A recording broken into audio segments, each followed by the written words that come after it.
بسم اللہ الرحمن الرحیم۔ السلام علیکم ناظرین، میں آپ کے لیے ایک ایسی انتہائی خوفناک سچا واقعہ لے کر آئی ہوں جو آپ کے رونگٹے کھڑی کر دے گی۔ آپ اس واقعے کو آخر تک ضرور سنیے گا۔ رات کے 2 بج رہے تھے۔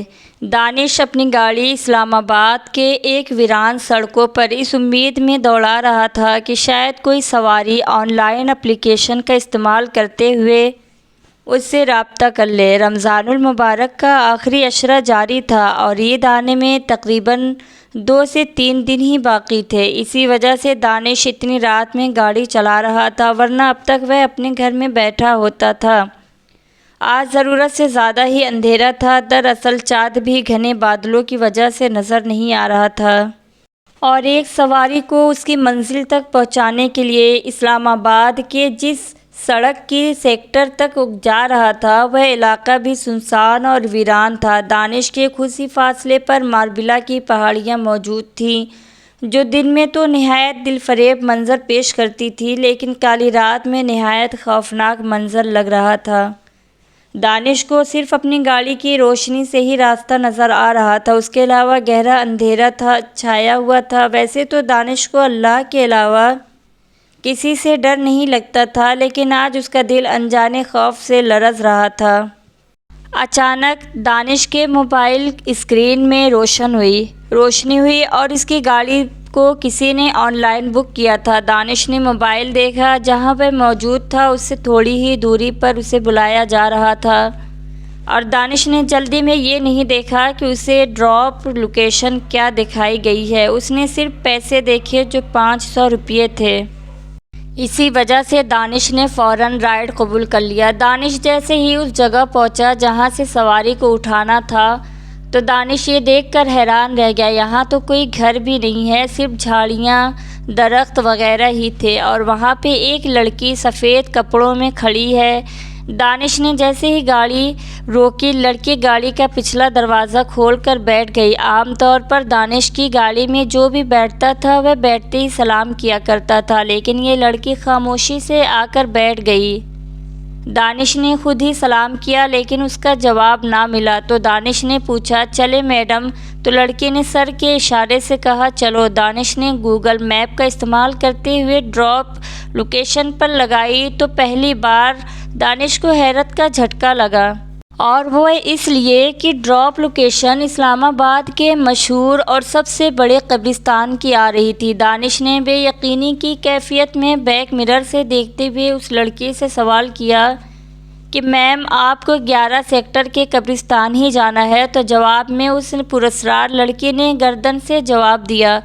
دانش کے لیے یہ حیران کن بات تھی، کیونکہ رات کے 2 بجے کون قبرستان جانا چاہے گا، اور وہ بھی ایک لڑکی، لیکن اب کچھ ہو نہیں سکتا تھا۔ دانش نے گاڑی سٹارٹ کی اور منزل کی جانب روانہ ہو گیا۔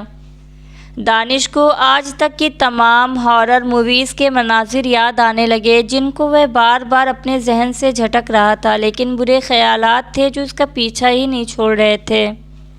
ابھی چلتے ہوئے زیادہ دیر نہیں ہوئی تھی کہ دانش کو ایک بابا جی نظر آئے۔ وہ سڑک کے کنارے فٹ پاتھ پر بیٹھے ہوئے تھے۔ ایک چیز جو قابل حیرت تھی کہ وہ بابا دانش کو ہی دیکھ رہے تھے، اور انہوں نے سفید رنگ کی چادر لپیٹ رکھی تھی۔ خیر، دانش نے اندیکھی کرتے ہوئے گاڑی آگے بڑھا دی۔ پھر دانش نے مشکل سے 2 کلومیٹر سفر طے کیا ہوگا کہ اسے ایک مرتبہ پھر سڑک کے کنارے کوئی بیٹھا ہوا دکھائی دیا۔ قریب جانے پر دانش کو خوف اور حیرت کا ایک شدید جھٹکا لگا، کیونکہ یہ وہی بابا جی تھے جن کو وہ پیچھے دیکھ کر آ رہا تھا، اور وہ اب بھی دانش کو ہی دیکھ رہے تھے۔ دانش کی تو حالت خراب ہونے لگی۔ خیر، دانش نے اپنے ہوش سنبھالے اور آگے بڑھنا ہی مناسب سمجھا، لیکن اب مزید 3 سے 4 کلومیٹر آگے گیا تھا۔ دانش کو دوبارہ سڑک کے کنارے بیٹھے وہی بابا جی ملے، اسی انداز سے اس کو گھورتے ہوئے نظر آئے تو دانش کی بولتی بند ہو گئی۔ دانش نے گھبرا کر پیچھے میڈم کو دیکھا اور کہنے لگا، میڈم جی، آپ نے دیکھا کہ یہ بابا جی بار بار نظر آ رہے ہیں؟ جس پر پہلی بار اس لڑکے نے مسکرا کر جواب دیا، آپ گھبرائیں نہیں، ایسا کچھ نہیں ہے۔ رات کافی ہو گئی ہے اور آپ کافی تھک چکے ہیں، شاید اس لیے آپ کا ذہن کام نہیں کر رہا ہے۔ دانش نے بھی سوچا کہ ہو سکتا ہے ایسا ہی ہو۔ خیر اس کے بعد بابا جی نظر نہیں آئے تو دانش کو بھی اس بات کا یقین ہو گیا کہ واقعی یہ اس کی نظر کا دھوکہ تھا، اور دانش قبرستان کے مرکزی دروازے کے پاس پہنچ گیا۔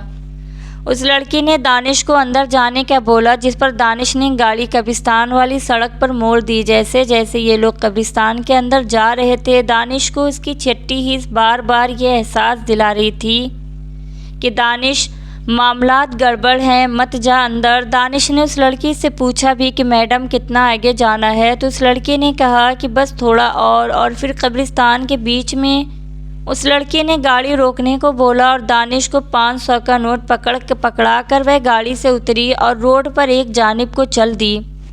دانش نے بھی فوراً اپنی گاڑی موڑی۔ موڑتے ساتھ اس نے دیکھا کہ اس کے اوزان خطا ہو گئے۔ اس نے کیا دیکھا کہ جس لڑکی کو اس نے ابھی اتارا ہے، وہ لڑکی سڑک پر چلتے ہوئے جا رہی تھی اور دانش کے سامنے دیکھتے ہی دیکھتے غائب ہو گئی، بالکل ایسے جیسے وہ وہاں پر تھی ہی نہیں۔ دانش نے کبھی زندگی میں ایسا کچھ بھی نہ دیکھا تھا، دیکھتے ہی وہ تو بے ہوش ہوتے ہوتے بچا۔ دانش نے گاڑی کو تیزی سے دوڑا دی، لیکن یہ تو کچھ بھی نہ تھا، ابھی تو کچھ اور ہونا باقی تھا۔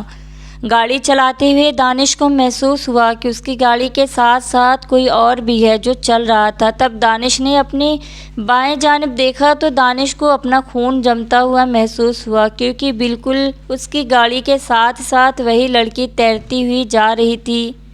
دانش تو بے ہوش ہوتے ہوتے بچا، لیکن اس نے اپنے حواس پر قابو رکھا۔ اللہ تعالیٰ نے فوراً اس کے دماغ میں یہ بات ڈال دی اور اس نے اپنی گاڑی کا ریڈیو آن کیا۔ اس میں تلاوت قرآن لگی ہوئی تھی۔ دانش نے وہ لگا کر آواز اونچی کر دی۔ تلاوت لگنے کی دیر تھی کہ وہ لڑکی بھیانک آواز میں چیخنے لگی اور غائب ہو گئی۔ دانش قبرستان سے باہر نکل آیا، لیکن اس نے گاڑی نہیں روکی، بلکہ گاڑی دوڑاتا ہوا سیدھا گھر پہنچ کر ہی دم لیا۔ گھر پہنچتے ہی دانش کو شدید بخار ہو گیا۔ گھر والے سمجھ نہیں پا رہے تھے کہ اسے کیا ہوا ہے۔ طبیعت خراب ہونے کے باعث اس کا ایک روزہ بھی قضا ہو گیا، اور جب وہ سویا تو عالم خواب میں اس نے دیکھا کہ وہی بابا جی آئے ہیں اور دانش سے کہتے ہیں کہ بیٹا پریشان مت ہو، اللہ تعالیٰ نے تمہیں بچا لیا۔ میں اللہ تعالیٰ کا بھیجا ہوا ایک بندہ تھا جو تمہیں آگاہ کرنا چاہ رہا تھا کہ تم خطرے میں ہو، مگر ہم ناکام رہے، اور اگر تم نے تلاوت قرآن پاک نہ چلائی ہوتی تو وہ چڑیل تمہیں مار ہی دیتی۔ اس کا روز کا یہی کام ہے، وہ اسی طرح اپنے شکار کو قبرستان میں لے کر جاتی ہے، اور کسی نہ کسی طرح پھر وہ شکار کبھی بھی قبرستان سے واپس نہیں آتا۔ لیکن تمہارے ساتھ اللہ تعالیٰ کی خاص رحمت تھی، وہ اس لیے کہ تم گھر سے نکلنے سے پہلے آیت الکرسی پڑھ کر نکلتے ہو، اسی لیے تمہاری حفاظت اللہ تعالیٰ نے کی۔ اور اس کے ساتھ ہی دانش کی آنکھ کھل گئی اور وہ پسینے میں شرابور تھا، اس کا بخار بھی اتر چکا تھا۔ لیکن اس واقعے کے بعد دانش نے یہ تہیہ کر لیا کہ اب وہ رات کو کسی بھی رائڈ لینے نہیں جائے گا۔ دانش آج تک اس واقعہ کو نہیں بھول پایا تھا۔ جب بھی اس کو اس رات کا واقعہ یاد آتا تو اس کے رونگٹے کھڑے ہو جاتے۔ پھر وہ اللہ تعالیٰ کا شکر ادا کرتا کہ اللہ تعالیٰ نے آیت الکرسی اور آیت کریمہ کے ذریعے اس کی مدد کی۔ اس لیے ہمیں ہمیشہ گھر سے نکلتے وقت آیت الکرسی پڑھ لینی چاہیے۔ آپ کو ہماری ویڈیو کیسی لگی کمنٹ باکس میں ضرور بتائیے گا، اور ہمارے چینل اسلامی وائس کو سبسکرائب کر دیجیے گا اور لائک شیئر کرنا نہ بھولیے گا۔ اللہ تعالیٰ آپ کو ہمیں ہر بری بلا سے حفاظت فرمائے، آمین یا رب العالمین۔ جزاک اللہ خیر۔